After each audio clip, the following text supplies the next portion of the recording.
You know, one really interesting technology that we've seen is the Segways. And you know, as tech enthusiasts and many of our tech enthusiast friends, we've often just wanted to see this technology get into the mainstream. But you know, it's been clumpy and cost effective and slow to get there. Super expensive. And super expensive. But not anymore.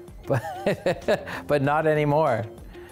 I'm on an IOHawk. This is a personal mobility device. There's a few of these on the market now, using the same type of technology that the Segway scooters have, but they haven't got the handles. You just basically have to use your feet, which are, it takes a bit of getting used to, but you know, once you do, this thing is like super awesome.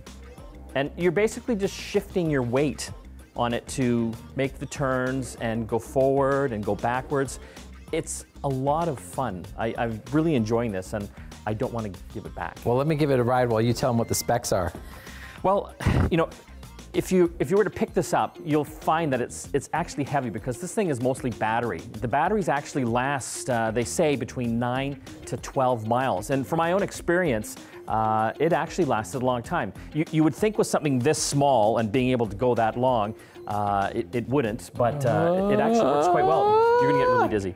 As far as speed, about 6 miles an hour, about 10 kilometers an hour, which doesn't sound fast, but honestly, when you get going on this thing, 6 miles an hour with no handles or anything, that's fast. That's fast. It's really fast. And I gotta say, the first time I got on it, and this is like the third or fourth time now, so you can see I'm already getting much more comfortable. But it's nerve-wracking to step up onto this thing without anything to hold on to. I know. But once you get used to it, like honestly, it took me about 5 minutes to get my bearings. And what you're essentially doing is just kind of shifting your weight. Yeah, you just like lean a little forward or lean a little bit back, but left and right. It takes about 5 minutes, but once you figure it out, your brain gets wired for it, it actually works quite well. I was really impressed with how tight you could turn. I mean, this thing you can turn on a dime because both the wheels will go forward and back, so you could literally spin around in one space. Price point?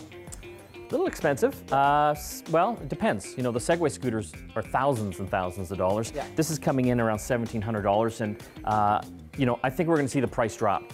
You know, especially as we get in your holiday season on it. But you can feel how heavy that thing is. Yeah, it's not light. You know, no, so it's not something you're going to throw in your backpack and carry around with you. And you know, I think all that weight is the battery in order to get that distance and time. So what happens is it actually has sensors on the foot pedals here. So once you step on, it knows that you're on and basically activates it. It's got an on-off button here, and this is the charging port. So you essentially just plug it into the wall, and you know, it takes about 3 hours to get a full charge, but it does last a long time. As you can imagine, everyone in the office is trying this. The kids are trying it, and it lasted, which was pretty cool. Yeah. What do you think overall? I would love to have something like this to fool around on. I would be interested in getting outside and up to that 6 miles an hour and see whether or not I freak out, you know, with traffic and pedestrians. You'll want to wear a helmet on this thing. Yeah. It's a must-have, especially if you're out on the street. You're going to find you get a little more nervous because it's not so smooth, right? It's a lot of bumps and cracks, but you just got to get used to it, essentially. And the helmet will help when you eventually. And there's a number of these in the marketplace as well, right? So we're starting to see more and more designs coming out. I do like this one, and I've seen a few of them with people out there commuting and getting around. Well, Mike, see you later. We'll see you next time. I wish I had one to chase him. There it goes again.